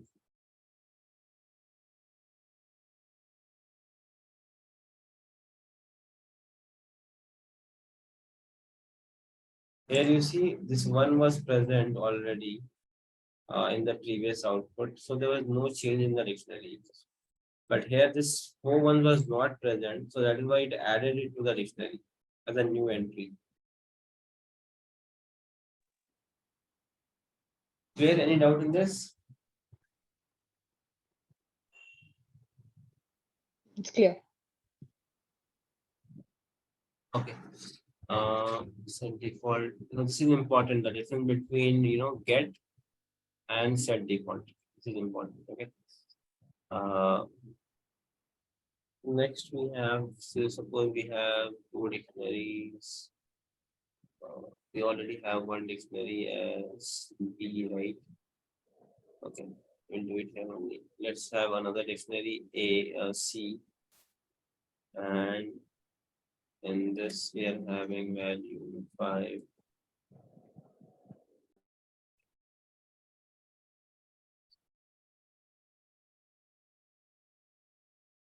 Okay, 2 values, and I am doing B dot update.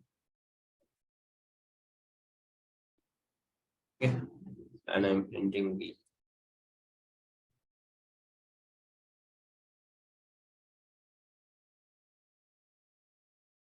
Invalid syntax.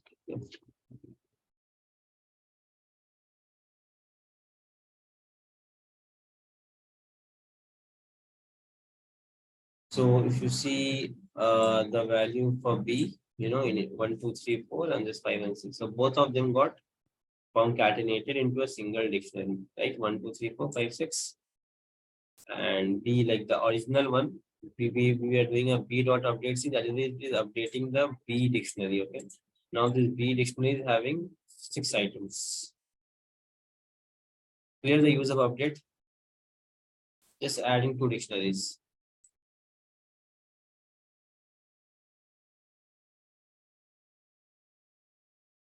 Understood?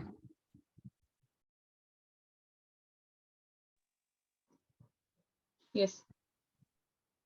Okay. Let me then make a duplicate entry here. Okay.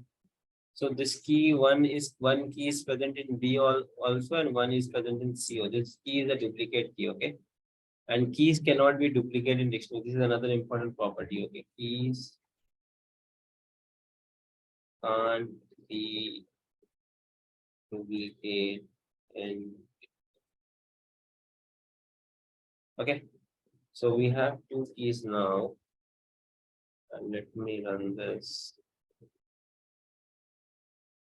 So which one it took? You can see from this output.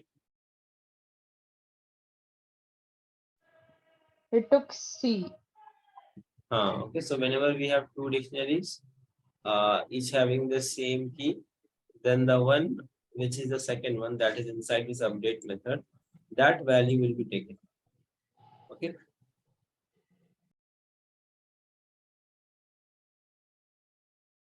Clear. So this was about dictionaries. Okay. And we have some, lot of in interviews they can ask you a lot of questions in dictionary.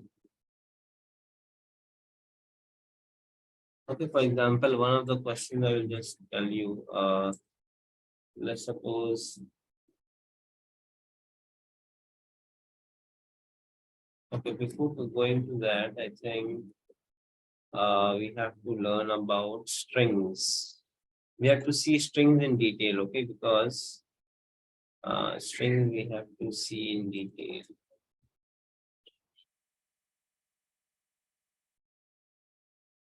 And then we can use all these data structures or types if we have learned, we can apply it.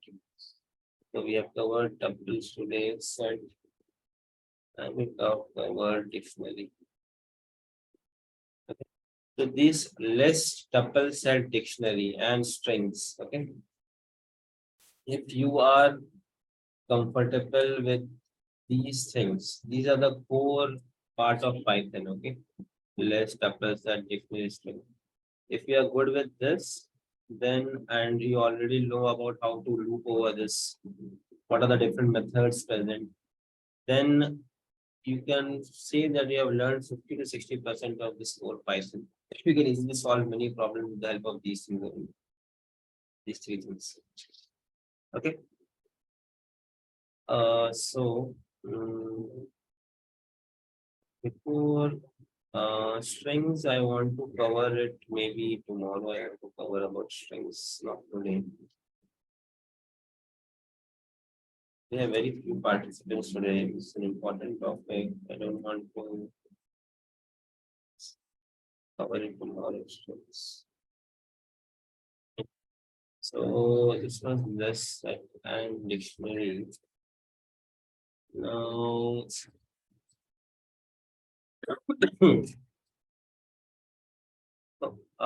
now let me go to one topic. Mm, How is this Python program executed? Okay, so we are good with this list of person dictionary now. Okay. Now coming back, this is a very important interview question. They will ask you, so what is the extension of this Python file that we write? It is .py, right? Whenever we save any file, .py, okay. Sometimes they will ask you this question. So what is this .pyc file? Okay. And what is this .pyc file? And questions like this, Python is interpreted or compiled. Okay. So to understand these questions, as we know, we save any file, it becomes a .py file. Okay. Coming back to this.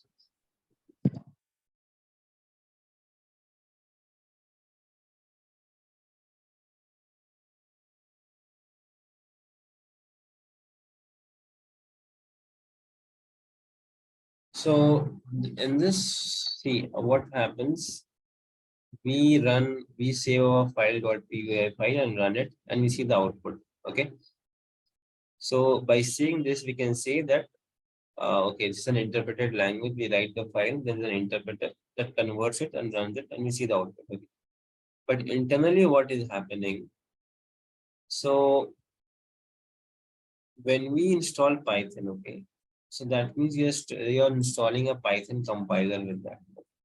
So internally, what happens, guys, when we write a Python file and we click on run, internally first it converts into a bytecode. Okay, bytecode, and the extension for that bytecode is .pyc. Okay, then this bytecode, okay, uh, so this bytecode is then being run by a Python virtual machine, which converts into a machine understandable code. Okay, and then it just executes this one. Okay. So this is the different stages that our code goes through. Okay, but what we see is like a black box. We run a Python program, we see the output. Okay, but what is happening internally? This is happening. Okay, so this bytecode conversion and machine code is done internally, and that is why we cannot see this .pyc file. Okay.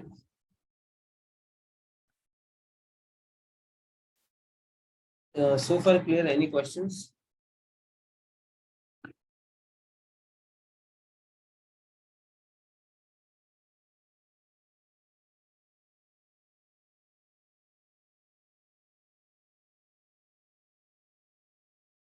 Any questions in this?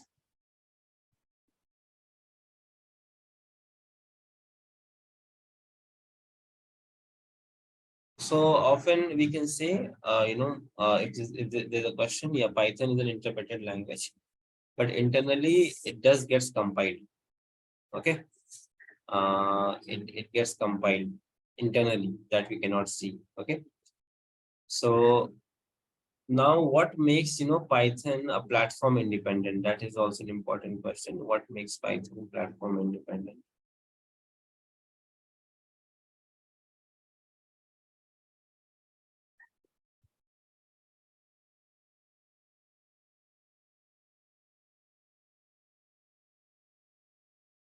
Okay.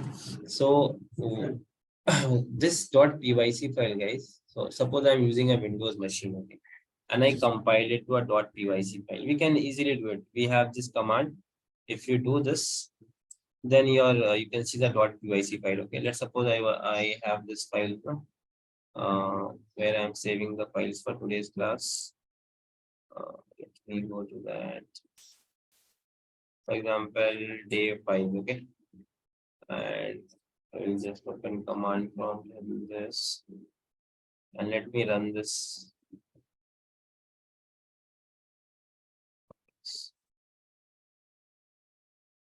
So suppose I want to run this tuple1, tuple. Okay, I will just change the file name here, tuple.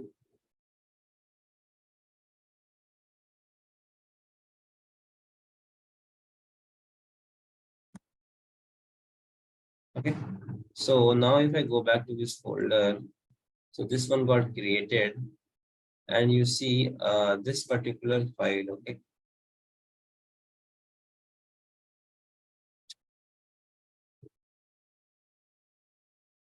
so you see this compiled Python file, this type, is that visible? And if I see the properties here, you see it's a .pyc file, right, guys? So this .pyc file that we got, na? So I did it in a Windows machine. Now someone is having some other machine, Mac or a Unix. So we can share this Python, this .pyc file, and they can run it on their operating system. Okay, with this command. That's it. They no need to compile it again. So that is why Python is called platform independent, because of this .pyc file. Is the answer clear, guys? Any doubt in this so far?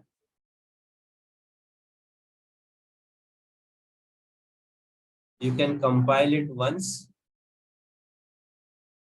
and run it anywhere. That is the meaning of that, platform independent.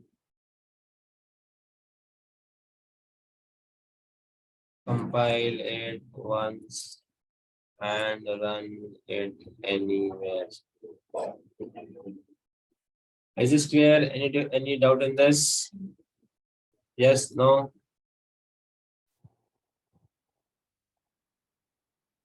Any questions? No doubt. Okay, so what makes Python platform independent? This one, we can compile it and share the bytecode and run the bytecode on any other operating system. That makes it platform independent. Okay. And whether it's an interpreted or compiled language, yeah, it's an interpreted language, but internally it does get compiled, that we cannot see. Okay. And who does the compilation? So it is done by the Python compiler, compiled using Python compiler. Okay.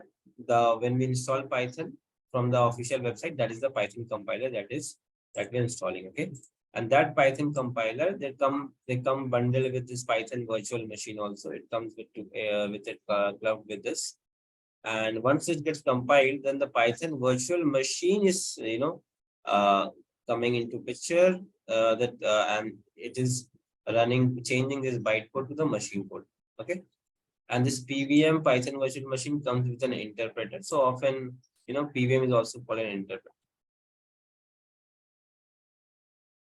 Okay. So this is sometimes they ask you this question in interview. So that is why I wanted to share this with you guys. Okay. I hope this is clear, guys, to everyone. Anyone having any doubt on this? Okay.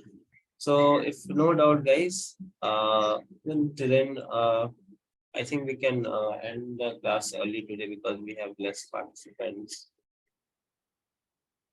So guys, just wanted your feedback. How do you find the classes? Are you able to understand? Is it too difficult?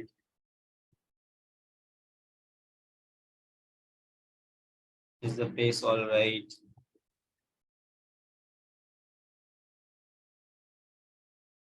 Or you like this live classes, or because I see very few participation, or if you want, if you like, if you find this difficult to attend live classes, I have the recordings of my previous batches also. If you want, I can share that instead of live classes.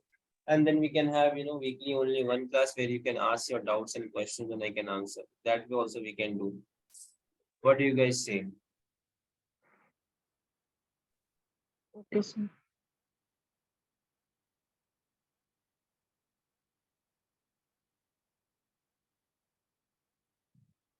Prefer the live class. You want live classes? Yeah, I prefer the live class. Okay, because I see not much participation here. Fine, we'll see in the upcoming classes, like what is the participation and all. Then we'll decide something. Okay. So far, okay, guys, no problem. So, do you have any doubts, any questions, guys, from today's topic?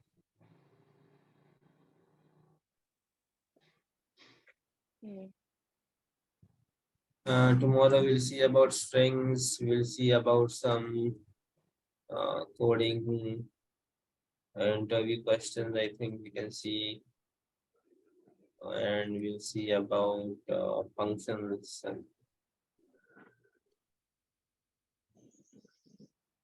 Okay, if no question, guys, then I think we can wrap up the session. Yeah. Okay, guys, and thank you for your time. Have a nice day. See you tomorrow. Bye. Bye. Thank you. Thank you. Bye.